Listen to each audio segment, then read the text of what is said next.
Welcome back, Arbor League, and today we are running an iconic style team, yes, Grasshole. But with Magcargo in the lead, we core break every other fire type and grass backlines. So like and subscribe and turn notifications on if you enjoy this kind of content, and let's look at today's very fun team. Hey guys, real quick before the video starts, we'll do a trivia for engagement purposes today. Today's question is, how many grass types, mine or the opponents, get a KO? Leave a comment after the video and let me know. So for today's team, we are running Magcargo in the lead with Incinerate, Rock Tomb, and Overheat, Dartrix with Leafage, Seed Bomb, and Brave Bird, and Trevenant in the back with Shadow Claw, Seed Bomb, and Shadow Ball. Unfortunately, we are encountering a Core-Breaker on the lead. The grass doesn't really want to see the poison, however it does take neutral on Trevenant due to the ghost typing, and we resist it here on Magcargo. Generally without lag, we do outpace to the Rock Tomb here, lowering that opponent's attack, so they don't really have to shield right now, so we wait one more poison jab switch and catch the resisted brine on Trevenant. Now coming in with the grass typing here generally makes the opponent want to stay, so we do catch the resisted brine and they are staying in. However, this time I think the opponent is lagging, so I'm not sure if the actual amount of poison jabs are coming through that I see are happening or not. So we're just going to farm this thing almost all the way down and throw just to get this thing out of here. So if the opponent is still hanging around and trying to get his game working again, this will warrant a shield from the opponent, which they do because they are deep in the red. So Seed Bomb will KO from this range, and if the opponent wants to stay in this match, they will have to shield. Opponent does decide to double shield the Toxapex. So we have 100 energy that we have just unloaded on the opponent, so we can safely shield this Sludge Wave. And yes, we did call it correctly. There were the correct amount of poison jabs coming through as we saw, so they will not get to another one as we can farm this thing all the way down and come out with a Shadow Ball in a bit again for whatever's in the back. We also still have shield advantage here, so a Charger Bug does decide to come in, and this unshielded Shadow Ball, because there are none left, will do a massive amount of damage to the Charger Bug. We also resist these Volt Switches coming through, so we do get to that Shadow Ball, which I think the opponent was at a back-to-back X-Scissor there, which they could have gotten at least one of our shields. However, we take what's left of the Charger Bug out, and there is just a Mudboy in the back, which we absolutely destroy with Dartrix. Now, Dartrix is pretty bulky, so we will be able to tank one Stone Edge from full health. These Mudshots are triple resisted, so we don't have to worry about the fast move timing. Stone Edge is full send, but Dartrix survives, and this is pretty much overkill. I mean, the 4 times effective Seed Bomb would KO the Quagsire from this range, but just to show that we made it, Brave Bird takes out what's left of the Quagsire, and that is a good game. The rating we have for today's team only gets CCDC. However, I think it is still pretty decent and able to deal with most of the meta relatively well. It does have core breakers itself like any other team, but I will show you how to deal with them. Taking a look at the top ranked Pokemon, Fire is a pretty solid lead, and having that rock type, you double resist opposing fire types. And all 3 of our Pokemon can deal with any grass type due to Dartrix's flying type, and Trevenant taking neutral to potential poison types. Even the electric subtypings we cover, like Togedemaru and Magnezone Steel with her fire type, and Emolga and Zapdos flying type with our rock. And our grass does resist electric as well, so we just have to watch out for fire, flying, ice, or steel in the back, which we cover with Magcargo. So really the only leads that we have to swap out to are fighting and water leads. Even some dual water types aren't too bad. As we saw earlier, we do resist the ice, like say Dugong or Walrein, and can hit back for super effective with rocks. Then even flyers like Mantine that are flying water, we resist those wing attacks and can hit back for super effective with rocks, or maybe catch a water move on one of our grass types. So we do also have the debuff capability with Rock Tomb as opposed to Stone Edge, and Flyers still have to respect the damage as it does cost the same amount of energy, except just does way more damage.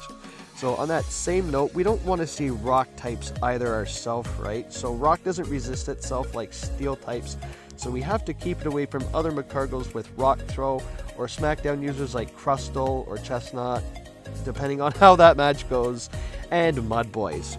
So the only real problem for this team is Toxapex and Vigoroth leads.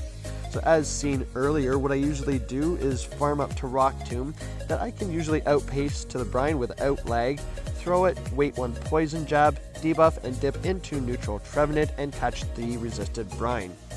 If not, like say due to lag, I shield, try to catch the next brine on Trev, because Trev can take a neutral Sludge Wave because of the ghost typing, and at least take it out or get a shield with Shadow Ball. Arguably, you could still shield, because even that debuffed neutral Sludge Wave, as you saw, still kind of hurts, because you won't make the next Shadow Ball, and those Poison Jabs will farm you down, and you might have to shield or do some fancy catching with Brine on either Dartrix or Sludge Wave on Magcargo. Then for Vigoroth leads, you safe swap Dartrix. Now the Rock Slides are super effective and they still hurt, but at least the counters are resisted. So you might get a swap, either right away or after they throw some energy. So if they do stay in, you can at least grab a shield with your Brave Bird or chip with back-to-back Seed Bombs, because you want Trevenant alignment on that one, because the body slams and the counters are double resisted. You also win CMP over Vigoroth with the Trevenant, so you can just Seed Bomb them and either grab shields or take them out. So lowering the Feraligator's attack as they swap into a Charger Bug again. This time we are at full health, and we can just go ahead and throw that neutral Shadow Ball that will do a massive amount, probably good like 60% of Charger Bug's health if it goes unshielded, which it does, and it just about takes the Charger Bug out. And from here we can let one X-Scissor go and shield one, because X-Scissor here does about 40% of Trevenant's health. So a good thing we do resist those Bolt Switches, farm down the Charger Bug, and there is just the Feraligator left. Now we do take super effective from those Shadow Claws in turn, but we're definitely going to get a shield here with the Seed Bomb. The opponent does decide to shield up, but we've still got a full healthy Dartrix in the back with a shield and Magcargo in case we need to catch.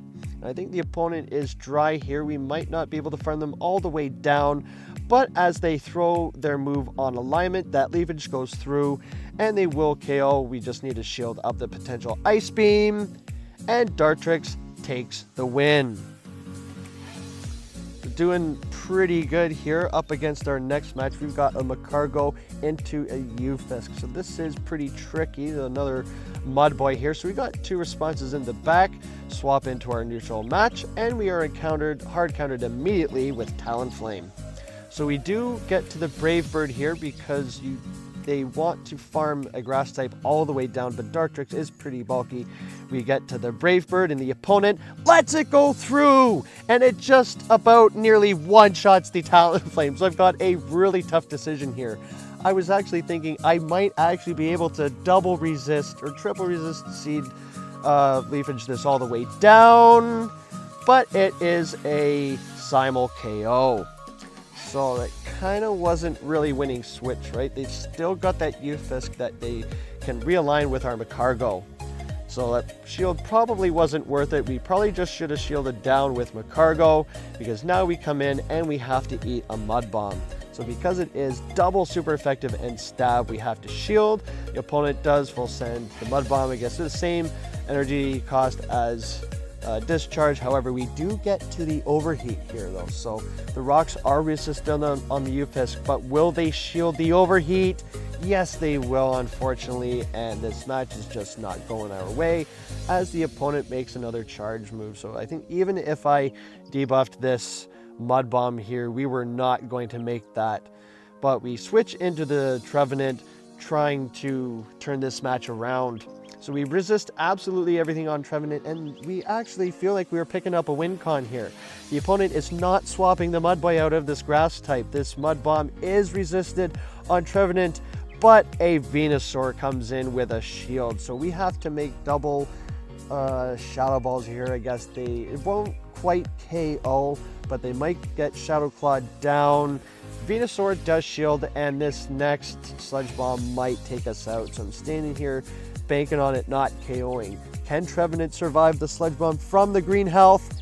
It sadly cannot. Trevenant is glass, and we cannot make 2 moves on Magcargo, so we have to concede that match. However, we are going to try to turn this around in Battle 5 here. So Magcargo lead into a Giraffe Rig, so a potential double kick user. So we have to get out of this match as quickly as possible. But they are running Confusion, and the Confusions are just tearing through Trevenant here. So they catch the Seed Bomb, not willing to throw that Psychic Fang there, but they do catch the Seed Bomb on Charjabug here, which is unfortunate. Because of those Confusions have torn our health away, and them catching the Seed Bomb here, we should have thrown that Shadow Ball, but we were impatient, so now we will actually have to shield a X-Scissor from this range. I know we do win CMP here, trying to fake it till we make it, trying to grab a shield or anything from this Charjabug. They call the bait again, and if we do want to preserve this Trevenant, we will have to shield, but I'm just going to let it go and farm it all the way down with Magcargo. So the opponent is lagging here. I feel something coming on. The X-Scissor, waiting for it to come through, does absolutely nothing. So win condition spotted. The opponent has lagged in the middle of that charge move, and we are able to farm all the way down and come out with 100, close to 100 energy again, and take switch from that Charjabug. So what we thought was a lose condition, the opponent has actually started to lag, and I think this is our only win con for that match. So we take switch, and here's a learning experience. So we've got a Giraffe Rig here, and I guess it doesn't really matter in the Great League because everything is pretty glassy, especially Shadow Giraffe Rig here. But in circumstances like this where you have a normal Psychic type, I know you want to throw that Shadow Ball for super effective damage. However, you do want to throw that other move that is neutral, because due to the normal resistance of Ghost is double resisted, and the Psychic, it will do take super effective from the Shadow Ball. The Shadow Ball still ends up being single resisted. So the Wigglytuff, seeing that we still have a Magcargo, concedes the match. Sees the writing on the wall, as Home Slice Henry would say, but thankfully we do get that 4-1 from that team, because this team was a ton of fun to run. As you saw, it was core breaking opposing fire types, even like Talonflame and Skeledirge, still having coverage for all the weaknesses in the back for that. So this team is a great ABB style team to run.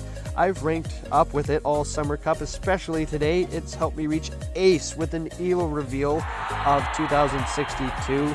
We've got a 57% win rate, so this team was a ton of fun to run, and I guess I kind of do suggest this one if you are on a budget. We've got 2 10,000 movers in the front there, so hopefully I've given you some ideas for running this team or something similar that you can build yourself. If you're enjoying the content, leave a comment and tell me what you think.